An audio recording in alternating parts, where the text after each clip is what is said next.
আজ পয়লা জানুয়ারি, বছরের প্রথম দিন।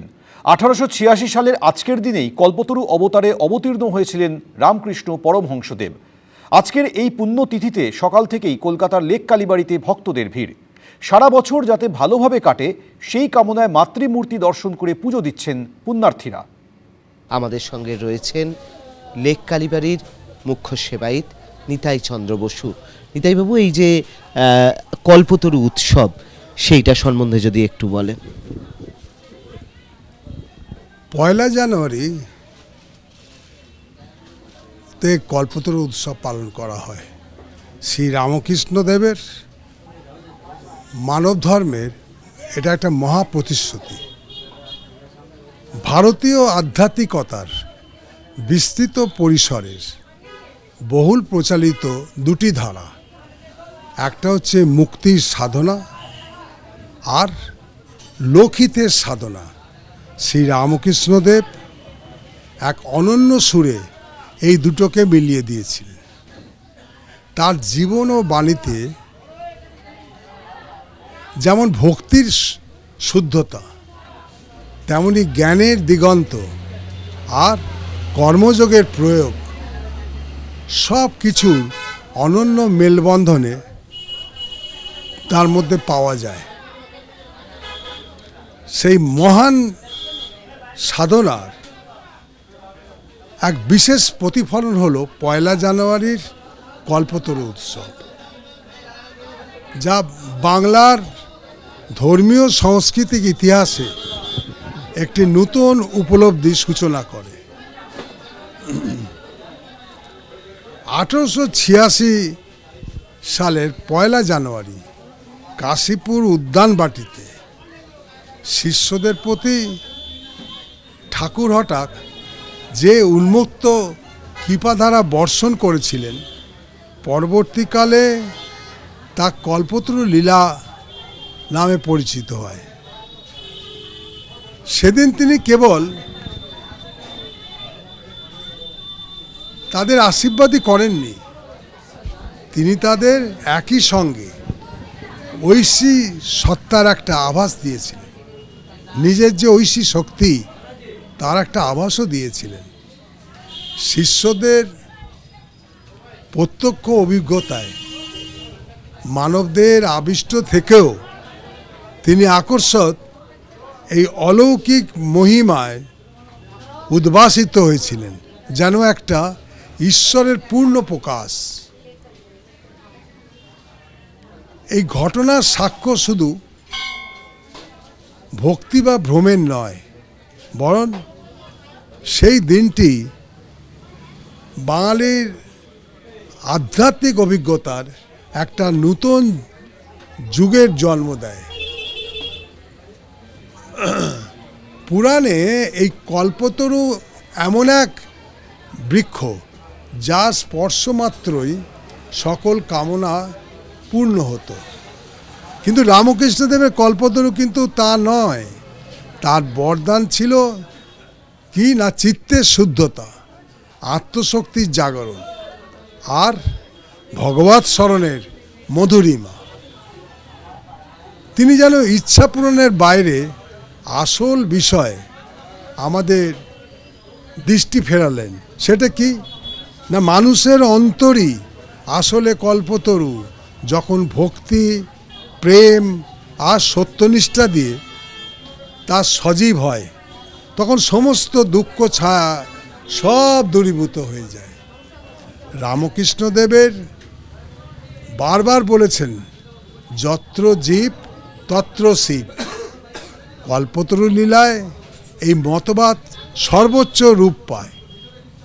যে শিষ্যই তার কাছাকাছি এসেছেন, সেই নিজের অন্তরের দেবত্ব অনুভব করেছেন। কেবল এক সন্তের অলৌকিকতা নয়, মানবতার প্রতি এক গভীর আস্থা ও শ্রদ্ধার শিক্ষা ছিল এর কেন্দ্রে। আধুনিক মানবতাবাদের সঙ্গে ভারতীয় দর্শনের এক বিরল সেতু এখানে নির্মিত হয়েছিল। কল্পতরু উৎসবকে ভুল বোঝা হবে যদি একে কেবল ভক্তিমূলক ঘটনা মনে করা হয়। শ্রী রামকৃষ্ণদেবের এই উদার প্রকাশ ছিল এই গভীর অদ্বৈতর উপলব্ধি।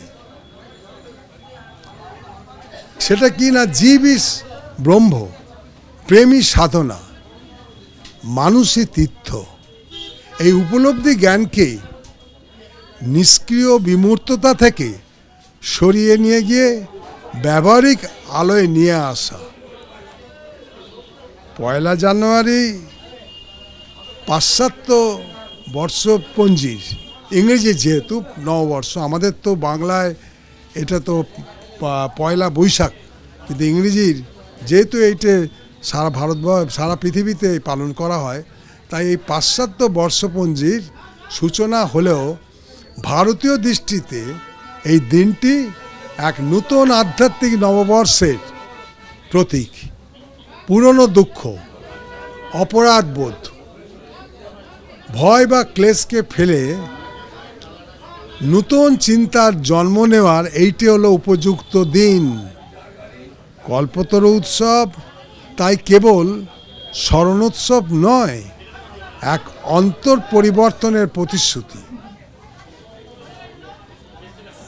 জীবনের জটিলতা, মানসিক চাপ, প্রতিযোগিতা সব কিছুর সত্ত্বেও মানুষ তার নৈতিক কেন্দ্রে বজায় রাখতে চেষ্টা করে। কল্পতরু আমাদের কি শিক্ষা দেয় না, প্রার্থনা মানে হলো নিজের গভীরতম আকাঙ্ক্ষাকে বিশুদ্ধ করা। এটা খুব ইম্পর্টেন্ট কথা। প্রার্থনা মানে হচ্ছে নিজের গভীরতম যে আকাঙ্ক্ষা সেইটিকে বিশুদ্ধ করা। কল্পতরু দিনে ঠাকুর শ্রী রামকৃষ্ণদেব মানুষের মধ্যে ঈশ্বর দেখার একটা শিক্ষা দিয়েছিলেন। বর্তমান সমাজে যেখানে বিভাজন, বিদ্বেষ, হিংসা বাড়ছে, এই বার্তাটি এক্ষেত্রে ভীষণ প্রাসঙ্গিক। কল্পতরু কেবল আশীর্বাদ নয়, একটি মানবচরিত নির্মাণের এক অনন্ত প্রতিজ্ঞা। নিজের দুর্বলতাকে গ্রহণ করা, নিজের অন্তর্জলের গভীরতাকে চেনা এবং প্রেমকে চর্চা করা, এই তিনটি শ্রী রামকৃষ্ণদেবের জীবন্ত একটা সূত্র। কল্পতরু শুধু একটা দিন নয়, একটা পথ। শ্রী রামকৃষ্ণদেবের কল্পতরু এই উৎসব কোনো বিচ্ছিন্ন অলৌকিকতা বা অলৌকিক ঘটনা মাত্র নয়, এটি মানুষের অন্তর্ধর্মের পুনর্জীবনের একটি প্রতীক। এটা আমাদের কি শেখায়? এটা শেখাচ্ছে মানুষের হৃদয়ে ঈশ্বর জাগ্রত, সতই সর্বশক্তিমান, আর প্রেমই অন্যতম পথ, এবং সম্পূর্ণতা মানব জন্মের মধ্যেই নিহত। তার পরম বার্তা ছিল এইরকম যে মানুষ হও, সর্বভূতকে প্রেম দাও, আর সত্যকে ধরে রাখো, তোমার অন্তরেই কল্পতরু হয়ে উঠবে। এইভাবে তিনি মানুষকে বোঝানোর চেষ্টা করেছেন এটা কোনো বিশেষ শক্তি না, এ প্রত্যেকের মধ্যে এই কল্পতরু নিহত আছে, তাকে জাগিয়ে রাখতে হবে, তাকে তুলতে হবে।